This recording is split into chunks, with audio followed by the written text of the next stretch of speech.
Cube Radio. Cube Radio. Cube Radio. En direct à LCN. h45, on va rejoindre le collègue Richard Martineau dans les studios de Cube Radio. Salut Richard. Salut Audrey. Hey, cette histoire-là de prof qui a pété les plombs là, à des enfants de 6 ans de première année à Sainte-Marthe, ça fait énormément jaser.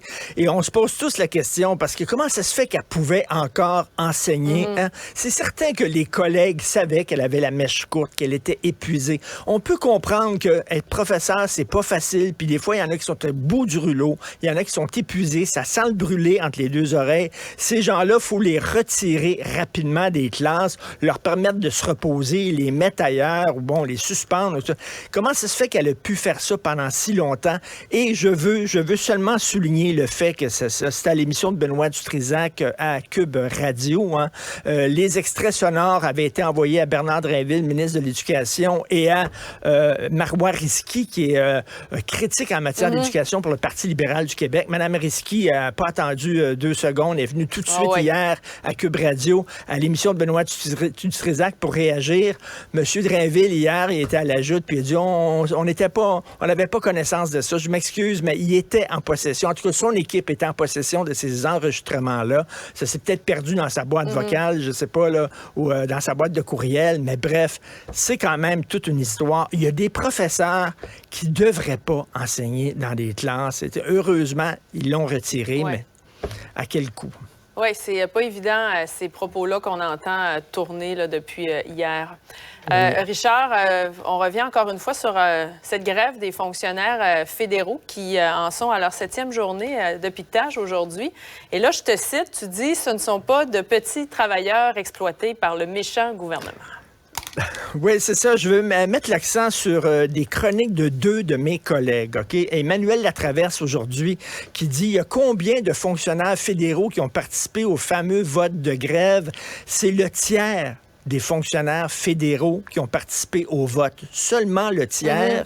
Et le vote de grève a été pris à 80 %. Donc, si on fait une règle de 3, là, il y a seulement 27 % des fonctionnaires fédéraux qui ont appuyé cette grève-là. C'est vraiment une petite minorité là, qui fait que ça bloque un peu partout. Les passeports, on l'a vu, ils ont bloqué le port de Montréal, etc. Donc, chronique importante. Et ce week-end, Michel Gérard a dit, il a calculé les coûts là, des revendications des fonctionnaires fédéraux. Et il dit, en 2022-2023, toutes les dépenses relatives aux salaires et aux avantages sociaux des fonctionnaires fédéraux s'élevaient à 55 milliards de dollars, c'est-à-dire 130 000 dollars par employé, a calculé Michel Gérard. Il dit, si jamais on leur donnait leur hausse salariale de 13,5 % pour les 3 prochaines années, c'est ce qu'ils demandent, 13,5 % ça serait 9,3 milliards de dollars pour les 3 prochaines années, ce qui équivalerait à 22 000 $ de plus, une augmentation de salaire pour chaque fonctionnaire de 22 000 $ pour les 3 prochaines années. Ils sont mieux payés, beaucoup mieux payés que les fonctionnaires de la fonction publique du Québec, beaucoup mieux payés que les gens qui travaillent dans le domaine privé, dans des entreprises privées. C'est pas les mineurs dans les romans d'Émile Zola là, qui avaient besoin d'un syndicat pour se défendre. C'est la classe moyenne supérieure, OK? Ils sont une minorité à avoir voté cette grève-là. Ils ont des conditions en or. C'est très difficile d'être sympathique à leur cause, mettons. Il n'y a personne qui braille des larmes de crocodile sur le sort des fonctionnaires fédéraux. Bien, j'ai parlé tout à l'heure avec un ancien syndicaliste qui nous dit que ça pourrait, selon lui, là, se régler cette semaine. On va espérer effectivement là, pour tout le monde que ça se règle le plus rapidement possible. Parlons maintenant de ce journaliste canadien, Tarek Fatah, qui est mort cette semaine, Richard.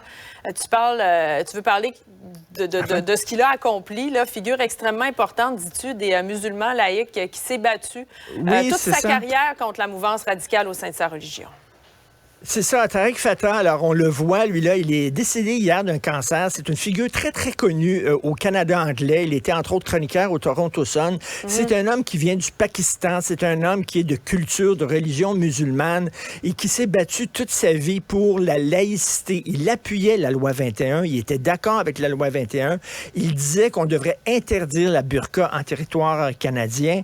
Il était contre le port du voile. Il s'est battu bec et ongle. Il y a eu même des menaces de mort contre lui, contre la mouvance islamiste.